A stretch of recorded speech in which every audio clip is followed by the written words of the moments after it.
बहुत सारे लोग ये समझते हैं कि रमज़ान में ज़कात देनी ज़रूरी है, जबकि ज़कात के लिए हुक्म है कि जब वो ऐसा माल जो आपकी ज़रूरियात से ज़्यादा हो, जब उस पर 1 साल गुजर जाए तो उसमें से 2.5% निकाल के अल्लाह के रास्ते के अंदर दे दिया जाए।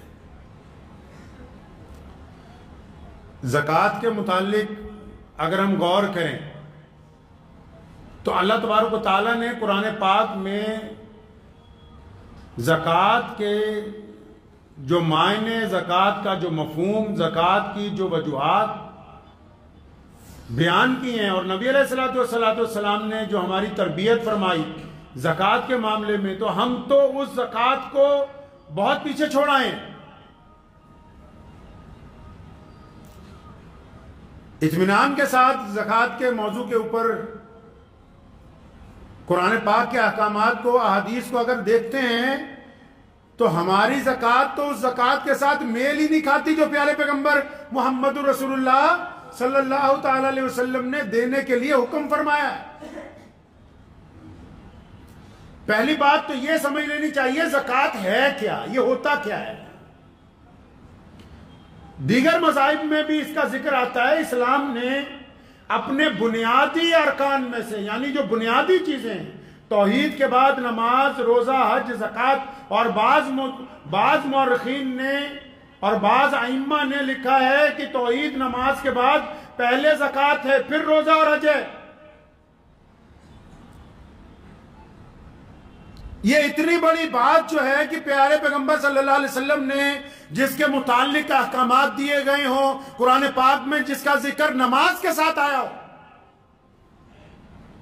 कुरान पाक ने ज़कात का जिक्र नमाज के बिल्कुल साथ, जिस तरह 2 सहेलियां होती हैं, 2 बहनें होती हैं या 2 भाई होते हैं, जोड़ के कुरान पाक ने नमाज के बाद सबसे पहले जिसका जिक्र बिल्कुल जोड़ कर किया वो ज़कात के बारे में किया। अब ज़कात है क्या, ज़कात देनी किसको है, ज़कात देनी कैसे है, ज़कात देने की वजह क्या है, ज़कात बनाई क्यों गई, ज़कात का मायने क्या है, ये कुछ पता नहीं। बस हमने अपनी मर्जी, क्योंकि नाउज़ुबिल्लाह हर जगह थोप रखी है। हमारे नाम नेहाद इस्लाम जो हमने बनाया, जिसने मुसलमानों के वजूद के लिए खतरा खड़ा कर दिया, जिसने मुसलमानों के नाम को खराब कर दिया, जिसने मुसलमानों की इज्तिमाइयत को नुकसान पहुंचाया, वो नाम नेहाद इस्लाम जो हमारे मुल्लाओं ने, हमारे बड़े बड़े चौधरियों ने, हमारे बड़े बड़े झूठे दीनदार तबके ने तैयार करके रखा, हमने उसको समझा कि बस ये इस्लाम है जी। ज़कात के मुतालिक अगर आप प्यारे पैगंबर मोहम्मद रसूलुल्लाह के हुक्म पे आ जाएंगे, प्यारे अल्लाह तबारक व तआला के हुक्म के ऊपर आ जाएंगे, तो मुझे यूं महसूस होता है जैसे आधी दुनिया के दानिश्वर आपके खिलाफ हो जाएं। ये क्या बातें करते हो कि ज़कात ऐसे देनी है? तो हम तो चाहते ही नहीं कि लोगों को बताएं कि ज़कात है क्या, ज़कात बनाई क्यों, ज़कात का मफहूम क्या है, ज़कात दी क्यों जाती है। नहीं नहीं, बस हमें इतना पता है कि रमजान आ जाए ज़कात लाओ, ज़कात लाओ, सदका लाओ, फितरा लाओ, और ये पता ही नहीं कि ये बनाया क्यों है। बंटाधार कर दिया सारे का सारा। एक होता है ना नंबर रॉन्ग मिल जाए, या तो पूरी एक्सचेंज ही पुट्ठी जगह लगा दी ले जाके। सारे सिस्टम का निजाम अपनी मनमर्जी के साथ। कुरान पाक ने नमाज के साथ ज़कात का हुक्म दिया, क्यों? क्योंकि हुक्म हुआ कि नमाज के जरिए रब राजी करना है और माल के जरिए रब के बंदों को राजी करना है। नमाज से अल्लाह को राजी करना है, और नमाज के बाद जो अल्लाह ने हमें दौलत दी है उसको खर्च करके अल्लाह के बंदों के दिलों को राहत पहुंचानी है। फरमाया ताकि तुम्हारा माल पाक हो जाए। माल को पाक करने की बात क्यों कही? ज़कात के जरिए माल क्यों पाक हो जाए? क्योंकि उम्मत मुहम्मदिया सल्लल्लाहु अलैहि वसल्लम में प्यारे पैगंबर ने फरमाया, हदीस का मफहूम है, फरमाया हर एक उम्मत में एक फितना होता है, मेरी उम्मत का फितना माल है। अब 3 नीयतों के अलावा बंदा अगर पैसे कमाता है तो पैसा खराब है। पहली नीयत ये हो कि मुझे किसी के आगे हाथ ना फैलाना पड़े, इसलिए मैं काम करता हूं। दूसरी नीयत ये हो कि मुझे अपने घर वालों के लिए किसी के आगे हाजत ना रवा करनी पड़े, इसलिए काम करता हूं। तीसरी नीयत ये हो कि मेरा रब जब मुझे पैसे देगा तो मैं अपने रब के रास्ते में उसके बंदों के ऊपर खर्च करूंगा। अगर नीयत ये है कि मेरा नाम हो कि बड़ी दौलत वाला है, अगर नीयत ये है कि मेरी मशहूरी हो जाए, अगर नियत ये है लोग मेरी गाड़ी की, मेरे कपड़ों की, मेरे मकान की तारीफ करें, तो फिर वो रब रसूल के नजदीक वो कमाई अच्छी कमाई नहीं है। कुरान ने क्योंकि इंसानों की बात की है ना, अभी पीछे एक शादी हुई हमारे देश में, जितने यूट्यूबर थे उन्होंने उसको मजहब का रंग दिया। मुसलमानों ने अपनी जगह, गैर मुस्लिमों ने अपनी जगह, लेकिन उस पूरी शादी में उस दूल्हे और उसके बाप की बेबसी के वो आंसू किसी को इंसानियत के तौर पर नजर नहीं आए कि दुनिया भर की दौलत इकट्ठी की जा सकती है, सिर्फ सेहत नहीं खरीदी जा सकती है, खुशियां नहीं खरीदी जा सकती। नाचने वाले खरीद सकते हैं, खुशियां नहीं खरीद सकता कोई दौलत से जिंदगी।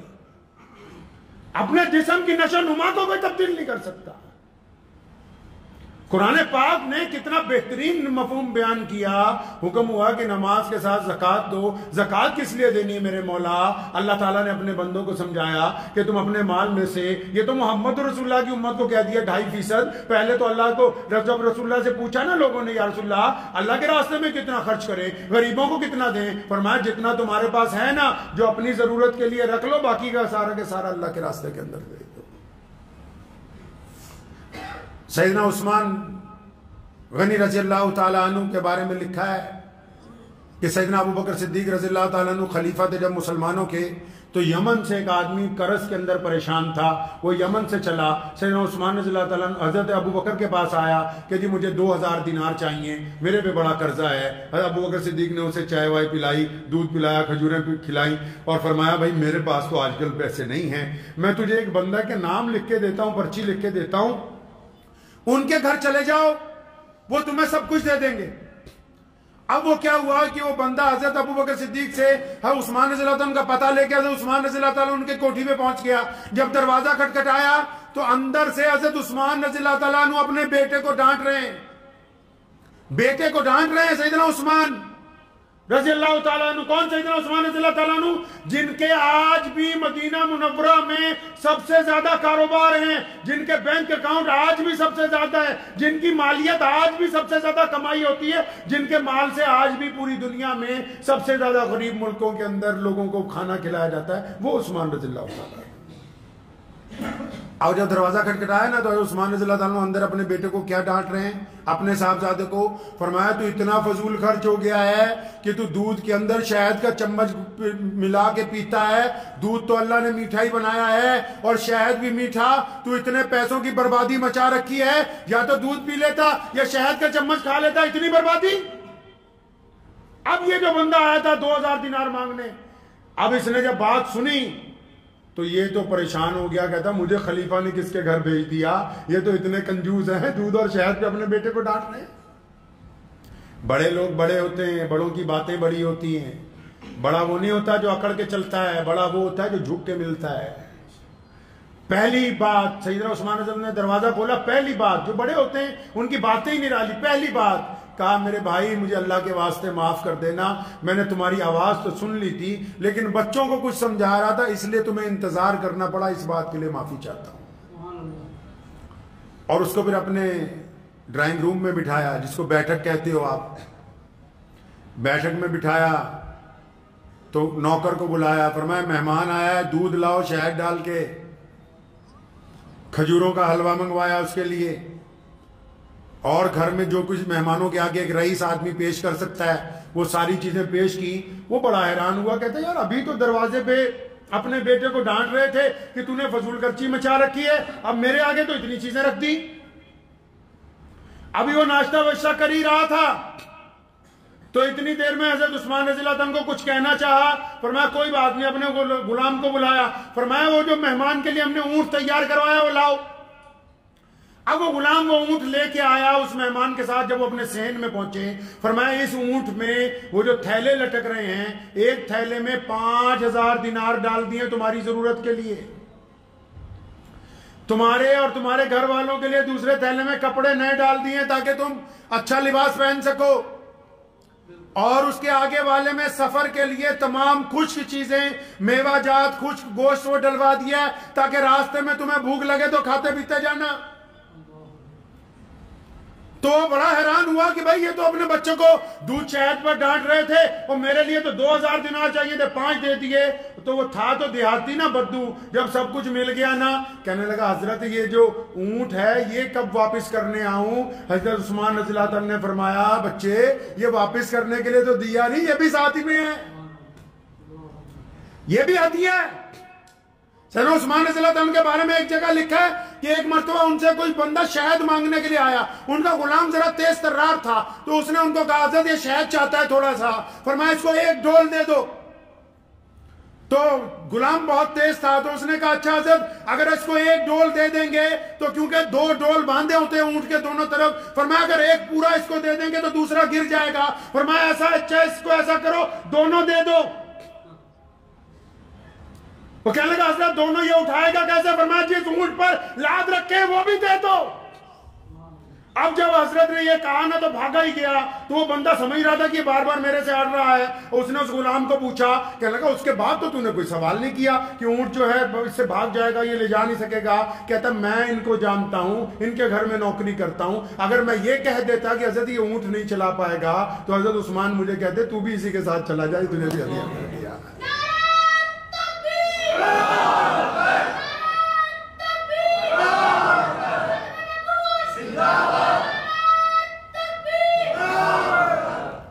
तो ज़कात जो थी इसलिए बनाई गई थी कि अल्लाह तबारक व तआला आपके दिलों में से माल की मोहब्बत को खत्म कर दे। पहले ज़कात के मतलब समझ लो। ज़कात इसलिए बनाई कि आप भी दूसरे के दर्द को महसूस कर सकें, आप गरीब आदमी की तकलीफ में उसके हिस्सेदार बन जाएं, आप मजलूम की मदद करने वाले हो, आप जिनका कारोबार ठप हो गया उनके साथ कांधे से कांधा मिलाने वाले हो। ज़कात इसलिए थोड़ी बनाई कि आप बैठ जाओ अपनी दुकान के ऊपर और 100 रुपए सबको बांटते जाओ और वो भी आने वाला कहे हजरत अगले साल मेरा ख्याल रखना, इसने भी इरादा कर रखा है सारी जिंदगी मांगने का, तूने भी इरादा कर रखा है बेवकूफी के साथ बांटने का। अगर ज़कात को सुन्नत के मुताबिक ले आएंगे ना, बहुत सारे लोगों की मेरी ये गुफ्तगू शायद चुप जाएगी। मोहम्मद रसूलुल्लाह जैसे ज़कात दिलवाते हैं, देते हैं, हम में से कोई अब उसके ऊपर नहीं है। पूरे कुरान हदीस में कहां लिखा है कि ऐसे ज़कात बांटो जिस तरह तुम बांट रहे हो, जैसे आप ज़कात बांट रहे हो। पिछले 75 सालों में कोई गरीब खत्म नहीं हुआ जैसे आप ज़कात बांट रहे हो, कोई इमारत मुकम्मल नहीं हुई जैसे तुम ज़कात बांट रहे हो, किसी के घर के अंदर खुशहाली नहीं आई, क्योंकि ज़कात दे तो रहे हो मोहम्मद रसूलुल्लाह के मुताबिक नहीं दे रहे। रसूलुल्लाह कैसे ज़कात देते हैं जी? रसूलुल्लाह ज़कात कैसे दिलवाते हैं? इसमें हैरत की बात और बता दूं आपको, बड़ी हैरत। इस्लाम का पिलर है ज़कात, लेकिन प्यारे पैगंबर मोहम्मद रसूलुल्लाह ने कभी ज़कात दी नहीं, क्योंकि उनको दौलत से मोहब्बत थी नहीं। जितना आया सूरज गरूब होने से पहले लुटा दिया अल्लाह के रास्ते के अंदर। चाहे अबू हुरैरा हो और चाहे मौला अली करमुल्लाह वजू हो, जो कुछ आया सूरज गुरूब होने से पहले अल्लाह के रास्ते के अंदर लौटा दिया। हजरत अली को किसी ने पूछा कि मौला क्यों नहीं पैसे जमा करके रखते? फरमाया ठीक है, जायज तो है, अगर जमा करेंगे तो फिर हिसाब देना पड़ेगा। ज़कात क्यों बनाई? अब समझो। ज़कात इसलिए बनाई थी कि दौलतमंद आदमी के दिल में माल की मोहब्बत कम हो जाए, क्योंकि माल फितना है। माल हमें कहता है याशी करो, माल हमें कहता है कि फालतू पैसे घर पे खर्च करो, माल हमें कहता है कि दूसरों के ऊपर लुटाओ, माल हमें कहता है गैर जरूरी दावतें करो, माल हमें कहता है कि जिना की तरफ जाओ, माल हमें कहता है बदकारी की तरफ जाओ। माल में से जब गरीब का हिस्सा निकालेंगे तब हमें कुछ अकल आएगी कि हाँ ये सिर्फ हमारे लिए नहीं है, हमारे रब ने इसलिए दिया है कि हम इससे गरीबों की मदद कर सकें। माल पाक हो जाएगा, यानी दिमाग में से गंदगी निकल जाएगी। इसलिए फर्ज की गई नमाज की तरह फर्ज की गई। बदबख्त हैं वो लोग जो साहिबे ज़कात होने के बावजूद अपना हिसाब लगा के ज़कात नहीं देते। याद रखो, जो ज़कात को खुद ही खा रहा है उसकी नस्लों के अंदर दीन बाकी रहने के इम्कानात कम हो जाते हैं। क्यों? क्योंकि ज़कात ना देने की वजह से, बदबख्ती की वजह से घर के अंदर गुर्बत आ जाती है, जहालत आ जाती है, वहम पैदा हो जाता है। अब रसूलुल्लाह कैसे ज़कात देते थे सुनो। रसूलुल्लाह फरमाते थे, इस्लाम ने जो शरीयत में आइडियल दिया है ज़कात का ना, हम में से कोई उस पर नहीं टिका हुआ। क्या आइडियल है जी ज़कात का? मोहम्मद रसूलुल्लाह ने सैयदना अबू बकर की ड्यूटी लगा रखी है, सैयदना बिलाल रज़ियल्लाहु अन्हु की ड्यूटी लगा रखी है, अबू हुरैरा की ड्यूटी। क्या ड्यूटी है जी? कि ज़कात इकट्ठी करके यहां लाओ मस्जिद नबवी में। ज़कात को सेंट्रलाइज किया, इकट्ठा किया ज़कात। कौन कहता है ज़कात सिर्फ पढ़ाने के लिए देनी चाहिए? लोग कह रहे हैं कि सिर्फ मदरसों में दो। जो दूसरे लोग हैं मॉडरेट ज़कात फंड जिन्होंने बना रखे हैं, वो कह रहे हैं सिर्फ हमें तो, हम यूनिवर्सिटियां बनाएंगे, कॉलेज बनाएंगे। कहां, किस किताब में लिखा है कि ज़कात तुम्हें पढ़ाने के लिए देनी है? मोहम्मद रसूलुल्लाह ने ज़कात का मरकज बनाया। क्यों मरकज बनाया? क्योंकि इस मोहल्ले की ज़कात जब इस मस्जिद में इकट्ठी होगी, हजरत उमर सानी उमर बिन अब्दुल अजीज रहमतुल्लाह अलैह फरमाया करते थे, जब ज़कात इकट्ठी हो जाए ना, तो जिस कारोबारी का भट्टा बैठ गया है, जिस कारोबारी के ऊपर इतना कर्ज आ गया कि दुकान बंद हो गई है, जिस मुसलमान के पास इतने पैसे भी नहीं कि दिहाड़ी भी करके अपना रोजगार नहीं चला पाता, तुम्हारे पड़ोस में जो ऐसा बंदा है जिसके पास कारोबार सिरे से है ही नहीं, जो एक रेडी लगाने के काबिल भी नहीं है, यकमुश्त एक आदमी को हर साल इतनी ज़कात दो कि अगले साल वो ज़कात देने वालों में शामिल हो जाए। कैसे ज़कात बांट रहे हो? क्या रसूलुल्लाह की सुन्नत है? किस किताब ने कहा कि यह सुन्नत है?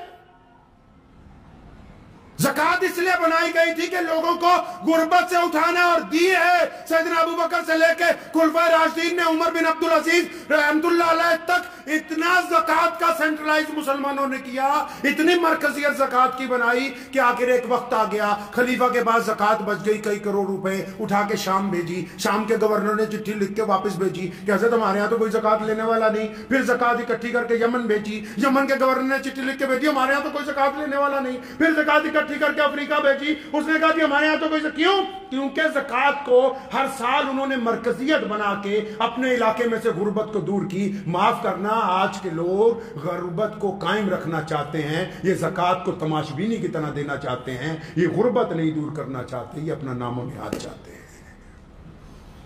ये जितने बड़े बड़े चौधरियों के पास, गुस्ताखी की माफी से कह रहा हूं, जो बड़े बड़े इदारे भी बन गए ना, उनके अपने मौलवी भूखे मर रहे हैं, कर्ज में डूबे हुए हैं, सूद पे पैसे ले लेके मरने के लिए तैयार हैं, खुदकुशियां कर रहे हैं, और तुम ज़कात के ऊपर सांप बन के बैठे हुए हो कि नहीं ये तो पढ़ाई पर। किस पढ़ाई पर? इस्लाम ने कहा कि जो गरीब है इसको इतना दो, इतना दो, इतना दो कि आइंदा साल ये खुद अपने बच्चों को पढ़ाए, ये खुद दूसरों को ज़कात दे, ये खुद अपनी बीवी बच्चों का खर्च उठाए। तुम चाहते नहीं, तुम कहते हो कि बस गरीब के बच्चे को 3 वक्त मदरसे में रोटी खिलाएंगे, इसकी गुर्बत नहीं दूर होने देंगे। ज़कात का तमाशा खेल बना दिया ज़कात को। अरे इस हद तक गिर गए हैं हम तो। फितरा रखा था इसलिए कि चलो रोजे का कफारा अदा हो जाएगा, किसी गरीब की झोली में कुछ चल जाएगा। ऐसे तो ईद आड़ तो पहले ही फितरा खिंच के ले जाने हैं कि किसी गरीब के मुंह में ना डाल दे, भैया ये हमारे पास बस। आप ये देखें कि जिस दीन का पूरी दुनिया में चर्चा है, जिस दीन का निजाम कायनात में सबसे आला है, जिस दीन के खिलाफ दुश्मन इसलिए साजिशें करता है, रोकना कैसे? उस दीन में इबादत के साथ माल की अदायगी इस हिसाब से रखी गई थी कि तुम्हारी सफों में कोई गरीब न रहे, तुम्हारी सफों में कोई मोहताज न रहे, तुम्हारी सफों में कोई जरूरतमंद न रहे, तुम्हारी सफों के अंदर कोई मांगने वाला बाकी न रहे। हमने उस निजाम को छोड़ दिया। हमने सोचा सिर्फ नमाज पढ़नी जरूरी है, ज़कात तो हम 1-1 रुपया करके बांटेंगे। तुम्हारा सका भाई गरीब है, सकी बहन गरीब है, तुम्हारा चचा गरीब है, तुम्हारा ताया गरीब है, तुम्हारा मामू गरीब है, तो उसे ज़कात देने के लिए तैयार नहीं है कि 1 साल की इकट्ठी ज़कात 2-4 लाख इसको दे दूं, ये संभल जाए। नहीं नहीं, तू तो कह रहा है कि मैं 2-2 हज़ार करके बांटूंगा। अल्लाह अकबर। ये ज़कात का निज़ाम इस्लाम के अंदर तुम्हें समझाया किसने? और ज़कात तो ये सिर्फ वो फर्ज है जो मालदारों पे देनी, उसके बाद भी कुरान ने कहा कि जो देना अल्लाह के रास्ते में और दो, रुको नहीं, रुको नहीं, अल्लाह से कारोबार करो, रुको नहीं अल्लाह के रास्ते के अंदर माल खर्च करने से। हमने ज़कात के साथ क्या कर दिया, हमने क्या कर दिया ज़कात के साथ? बहुत सारे तो ऐसे हो गए कि जी ज़कात देने की जरूरत ही नहीं है। आम से मुहावरे के साथ समझ लीजिए, आपके कोई जिस्म पर जख्म हो गया, आप डॉक्टर के पास चले गए, डॉक्टर ने कहा चीरा लगाएंगे तो ये 2-3% खून जो है, 2-4 कतरे खून के निकल जाएंगे तो ये आपका जख्म ठीक हो जाएगा। तो आप डॉक्टर को क्यों, मैं तो अपने 2.5 कतरे खून के नहीं दे सकता हूं क्योंकि जिस्म भी मेरा, खून भी तेरा मेरा। डॉक्टर कहता चलो कोई बात नहीं। अब 2 महीने बाद गए तो पूरा पैर ही खराब हो गया। डॉक्टर ने कहा जी पैर काटना पड़ेगा तो बाकी जिस्म बच जाएगा। नहीं जी, पैर भी मेरा, हड्डी भी मेरी, मैं तो नहीं कटवाता। करते करते उस जख्म की वजह से मौत आ गई। यही ज़कात है, देसी जुबान में समझ लो। अल्लाह ने कहा माल को पाक कर लो, दूसरों की जरूरत को समझ लो। हमने कहा 2.5% नहीं देनी, मत दो। ना देने की वजह से माल कम होना शुरू हो जाएगा, ना देने की वजह से नुकसान शुरू होगा, ना देने की वजह से नहुसत शुरू होगी। करते करते जो 2.5% देने से बरकत आनी थी उससे भी चले गए। बड़ी बड़ी फैक्ट्रियों को ताले लग गए हैं मुसलमानों की, जो कल तक ये कहते थे कि ज़कात देने की जरूरत नहीं है, आज सड़कों पर बैठे हुए भीख मांग रहे हैं। इसलिए ज़हन नशीन कर लें, मेरा मकसद आज के बयान का ये नहीं है कि आप मदरसे वालों को और लोगों को मत दें, लेकिन ज़कात को कम से कम अपने मोहल्ले में तो मरकजियत बनाओ। जितने आने वाले हैं उनको भी कुछ दो, लेकिन जो तुम्हारे पड़ोसी गरीब हैं उनको तो साहिबे निसाब बना दो। जिन बच्चों के माँ बाप गरीब हैं उनको तो साहिबे निसाब बनाओ। जिनके घरों के अंदर जरूरत है उन तक तो माल पहुंचाओ। जो ज़कात के मकसद था कि हमने माशरे में से, सिस्टम में से, समाज में से गुर्बत को दूर करना है, आपने ज़कात के उस निज़ाम को छोड़ दिया, आप दूसरी तरफ चले गए। आप ज़कात को 1-1 रुपया करके बांटने लगे। ये ज़कात की अदायगी नहीं है। और भी सुन लो, व्यापारियों को भी सुना दूं, दरमियान में कई ऐसे हैं अड़ जाते हैं, नहीं जी मैं तो ज़कात में कपड़ा दूंगा, नहीं जी मैं तो ज़कात में चावल दूंगा। एक बात बताओ, किसी के घर में माँ बीमार हो और तुम कहो जी मैं तो ज़कात में बकरा दूंगा, उस बकरे को ज़िबा कराने के पैसे नहीं है उसके पास। आपको जी ज़कात में तो मैं कपड़े दूंगा, उसके बच्चों की फीस चाहिए, वो तो कपड़ा उस मॉल में बेच नहीं सकता। अल्लाह नियतों को जानता है। अपने कंडम माल के जरिए ज़कात देना चाहते हो, अपने बेकार माल के जरिए ज़कात देना चाहते हो, अपने उस माल के जरिए जो तुम ये समझते हो कि बिक नहीं सकता, ये तुम समझते हो कि तुमने ज़कात दे दी। तुम दुनिया वालों को धोखा दे सकते हो, अल्लाह को धोखा नहीं दे सकते। अल्लाह को नहीं धोखा दे सकते। इस्लाम के इस रुकन को समझिए कि जिसको नमाज के साथ जोड़कर बयान किया गया। ये तो बड़ा आफाकी निजाम है, बड़ा खुशी का मामला है, इस्तकामत की बात है कि हम गुर्बत दूर करने के लिए तैयार हैं। ये हमने क्या कर दिया ज़कात के साथ, और कंजूस बन गए।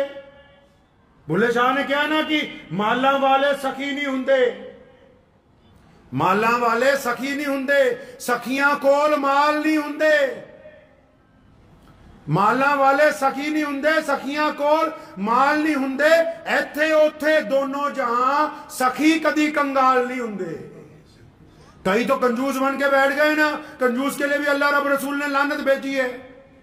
पैसे हैं, दिल चाहता है कि खर्च दूं, माल की मोहब्बत ने रो रखा है, हाय मेरे पैसे, हाय मेरे पैसे। कुरान ने कहा कि तू ज़कात नहीं देता, और ये जिन पैसों पर फकर करता है, जिस सोने चांदी पर फकर करता है, जो डलियां छुपा छुपा के रखता है सोने की, फरमाया जब मर जाएगा, जब अजाब दिया जाएगा, इन्हीं को लकड़ियों की तरह दहकाएंगे कि ले उस सोने चांदी का मजा चख ले जो अपने लिए जमा करके रखता था। यार सिस्टम समझ नहीं आता। आपको बैंक वाला आके बोलता है कि 1 लाख रुपए साल दो, ये स्कीम है, इतने फायदा होगा। तो ये जो स्कीम अल्लाह ताला ने चला रखी है, आपको ये ज्यादा अच्छी नहीं लगती? 700 गुना फायदा अल्लाह से सौदेबाजी का, अल्लाह से मामले का 700 गुना फायदा, कई 70 गुना फायदा, कई लाख गुना फायदा कि बस अल्लाह के रास्ते में देना है। और फायदा कब होने वाला है जी? ये बैंक जो आपके मरते ही आपके नॉमिनी को पैसे देगा, जिस बैंक में आपका खाता है ना, जब आपका इंतकाल हो जाएगा, नॉमिनी मतलब जिसका नाम आपने भरा हुआ है उसको आपके हिस्से के पैसे मिलेंगे। लेकिन वो जो खाता अल्लाह के पास चल रहा है, जब आप अल्लाह के हुजूर पेश होंगे, आपके खाते की नेकियां आप ही को मिलने वाली हैं, आपको मिलने वाली हैं आपके खाते की नेकियां। तो ज़हन नशीन कर लें इस बात को कि ज़कात के निजाम को रब रसूल के हुक्म के मुताबिक अदा करें। ये ना हो कि अब जैसे हम किसी के पास चले जाएं और पूछने लगे, कोई साहब किसी के पास गए और वो हजरत जी ज़कात देनी थी 2-4 लाख रुपया, एक आधा घंटा उसने अपनी बात बताई, अब वो हजरत जी कहने लगे जी यहीं दे जा हमारे मदरसे में। मुझे अच्छी तरह याद है, वालिद मोहतरम शेर इस्लाम मौलाना हबीबुर रहमान सानी लुधियानवी रहमतुल्लाह अलैह के पास हमने तरबियत के वक्त गुजारे हैं। एक साहब का फोन आया तो उन्होंने कहा जी इतने लाख रुपए ज़कात हम देना चाहते हैं आपके मदरसे में। तो अब्बा जान रहमतुल्लाह अलैह उससे पूछने लगे कि भाई क्या तेरे रिश्तेदारों में यार कोई गरीबी नहीं है, तुम्हारे पड़ोस में कोई गरीबी नहीं बचा? तो कहने वाला खामोश हो गया। तो कहने लगा नहीं हजरत हैं। तो फरमाया पहले उनकी जरूरत को, इस्लाम इसका नाम है कि इसको उस तरह कायम करो जिस तरह मुहम्मदुर रसूलुल्लाह ने किया। अगर कोई बंदा रब रसूल की बात करता हुआ भी अपने मफादात पे आ जाए तो खुदा की कसम, खुदा के नजदीक वो बेईमान ईमानदार हो नहीं सकता है, वो ईमानदार नहीं हो सकता। अल्लाह ताला जैसे चाहते हैं कि मेरे बंदों को मेरे रसूल की बात जिस तरह बताई जाए, जो बात अल्लाह तबारक व तआला ने अपने बंदों को समझाई वही बात जिंदगी के मामलात में होनी चाहिए। आप रमजान में ज़कात दे रहे हैं, अच्छी बात है। ज़कात 365 दिनों के बाद दी जाती है, 1 साल के बाद, ठीक है, आपने निजाम बनाया रमजान में ही देंगे। लेकिन ज़कात देने से पहले कभी अपनी मस्जिदों के अंदर बैठो, अपने मोहल्लों में सिर जोड़ के एक दूसरे के साथ बैठो कि प्यारे पैगंबर ने ज़कात का मरकजियत को कायम किया और प्यारे पैगंबर ने ज़कात के पैसे पहले कर्जदारों पर खर्चे हैं। सुन लो मॉडरेट मुसलमानों और बड़े बड़े तालीमी इदारे चलाने वालों, ये जिन गरीब बच्चों को पढ़ाने की बात करते हो, पहले इनके मां बाप की गुर्बत खत्म करने की बात करो। रसूलुल्लाह सल्लल्लाहु अलैहि वसल्लम ने ज़कात के पैसे सबसे पहले किन पर खर्चे गए जी? जो लोग कर्जदार हो गए, जिनका कारोबार बंद हो गया, जिनको स्टैंड करना है। और फिर इस हिसाब से उस ज़कात को बांटा गया कि एक वक्त आया कि आज उस जमीन के ऊपर जहां से अल्लाह ने ज़कात को फर्ज किया, मक्का मुकर्रमा में, मदीनतुल मुनव्वरा में, आज अरब की जमीन पर उसके साथ लगते मुल्कों पर कोई ज़कात लेने वाला है नहीं है।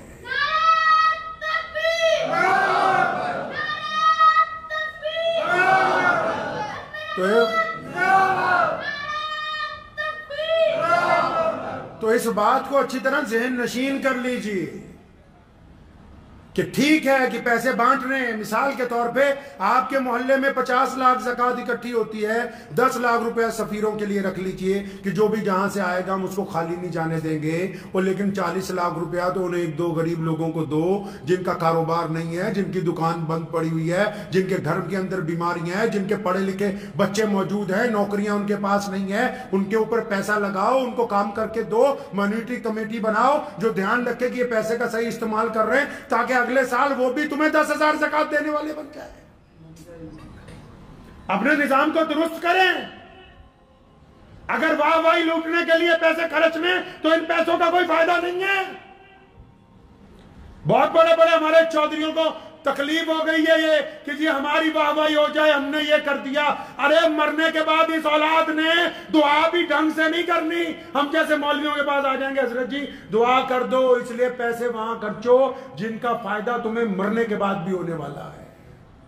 जिन पर खर्चोगे वो दुआ नहीं भी ना करेंगे, उनको जो फायदा होगा उसका सवाब आपकी कब्र में आपको पहुंचने वाला है। ज़हन नशीन कर लीजिए इस बात को कि हमने अपने निज़ाम को दुरुस्त करना है, प्यारे पैगंबर हज़रत मोहम्मद रसूलुल्लाह सल्लल्लाहु अलैहि वसल्लम के मुताबिक करना है। जिस तरह नबी अलैहिस्सलाम ज़कात दिलवाना चाहते हैं, हम वैसे ज़कात देने वालों में शामिल हो जाएं। और फितरा जो है वो रोज़े का कुफारा है। रोज़े में कई बार कुछ ना कुछ गलती हो जाती है, लेकिन फितरे की 2 वजूहात हैं। एक तो रोज़े का कुफारा, दूसरा फितरा नमाज से पहले इसलिए अदा करने के लिए हुक्म हुआ कि जब तुम चलोगे ना, तुम्हें पता होगा यार आसपास मोहल्ले में कितने गरीब हैं, कौन सा ऐसा मोहताज है, सारा फितरा इकट्ठा करके अपने घर का ले जाके उसके उसके घर में दे दोगे, लिफाफे में डाल के उसके घर में डाल दोगे। लेकिन हमने फितरे का भी बंटाधार कर दिया। हमने कहा गरीबों तक तो ये पहुंचने ही नहीं देना है, ये तो बस तालीमी इदारों के ऊपर लगाएंगे। और खुदा का वास्ता है, इस्लाम को बदलने की कोशिश करो।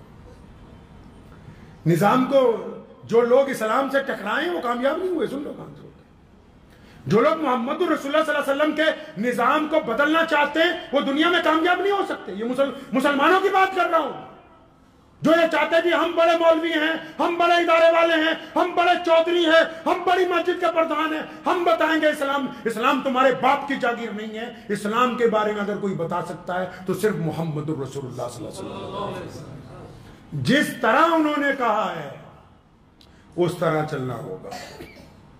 और अगर रसूलुल्लाह के तरीके पे चलोगे तो दुनिया आपके आगे इज्जत करेगी। रसूलुल्लाह की इत्तबा करोगे, दुनिया आपकी इत्तबा करेगी। अगर नौज़ुबिल्लाह इस्लाम में गुंडागर्दी करने की कोशिश करोगे, इस्लाम में जवाज निकालने की कोशिश करोगे, मसलियत के नाम पर मसले बदलने की कोशिश करोगे, तो फिर ये है इस्लाम तो क़यामत तक कायम रहना है, तुम्हारा वजूद खत्म हो जाएगा, कोई पूछने वाला नहीं होगा। दुआ करें, वक्त भी हो गया। अल्लाह तबारक व तआला मुझे भी आप सबको भी ज़कात सही तरीके से अदा करने की समझ अता फरमाए। अपने अपने इलाकों में मुस्तहिक लोगों को कम से कम उनके इस काबिल बनाने की अल्लाह तबारक व तआला हमें तौफीक अता फरमाए। और जितने लोग मदरसों में माल देते हैं ना, अल्लाह ने तुम्हें बहुत दे रखा है, मदरसे वाले जब आए तो इनको मुताहर माल दिया करो, मुताहर माल दिया करो, अपना अच्छा माल, बेहतरीन, ताकि कौम के बच्चों ने यहां पढ़ना है। और फिर जो ज़कात लेने आ रहा है या फिर ज़कात इकट्ठी कर रहा है या किसी मदरसे का सफीर है, जब रसीद कटवा लो तो उसको भी अलहदा से 500-1000 रुपए दो, क्योंकि उसका तुम पे एहसान है कि वो चंदा करने तुम्हारे दरवाजे तक आ गया है। वो सारा निजाम गैर मुस्लिमों की, अगर आप इबादत गाहों में देखोगे ना, मैं हैरान हो जाता हूं कि इस्लाम के मुताबिक जैसे जैसे हम चाहते थे कि रसूलुल्लाह वैसे हमें समझाएं, हमने तो छोड़ दिया, पूरी दुनिया ने उसको पकड़ा हुआ है। जो साहिबे जो निसाब को लेने के लिए आपके पास आ रहा है, ज़कात इकट्ठी करने के लिए आ रहा है, अब तुमने सोचा अच्छा अगर आप ईमानदारी से उसका भी ख्याल रखते तो वो भी तुम्हारा माल ईमानदारी से पहुंचा देता, क्योंकि तुम ईमानदार नहीं हो तो फिर उनमें से भी कई लोग ईमानदार नहीं है। खुदा के वास्ते इस्लाम से खिलवाड़ ना कीजिए। इतनी परेशानियां सिर पर खड़ी हैं, इतने मुकाबले हैं, इतने चैलेंजेस हैं, सिर्फ करना क्या है, रसूलुल्लाह की इत्तबा करनी है, रसूलुल्लाह के हुक्म के मुताबिक तौहीद पर चलना है, रसूलुल्लाह के कहने के मुताबिक नमाज पढ़नी है, रसूलुल्लाह के कहने के मुताबिक ज़कात देनी है, रसूलुल्लाह के कहने के मुताबिक रोज़ा रखना है, रसूलुल्लाह के कहने के मुताबिक हज करना है। सिर्फ रसूलुल्लाह के कहने पर चल जाते तो इज्जतें हमारे कदमों में होती। हमने अपने अपने थोड़े थोड़े मफाद के लिए नऊज़ुबिल्लाह सल्लल्लाहु अलैहि वसल्लम के अहकामात को छोड़ा। जब उनको छोड़ा तो हम कहीं के नहीं रहे, दुनिया ने हमें छोड़ दिया है। दुआ करें अल्लाह तबारक व तआला इस पर अमल की तौफीक अता फरमाए। व आखिर दावाना अनिल हम्द। मुझे उम्मीद है कि आपको ये वीडियो पसंद आई होगी। अगर पसंद आई हो तो ये आप अपने दोस्तों के साथ शेयर करें और इस चैनल को सब्सक्राइब जरूर करें।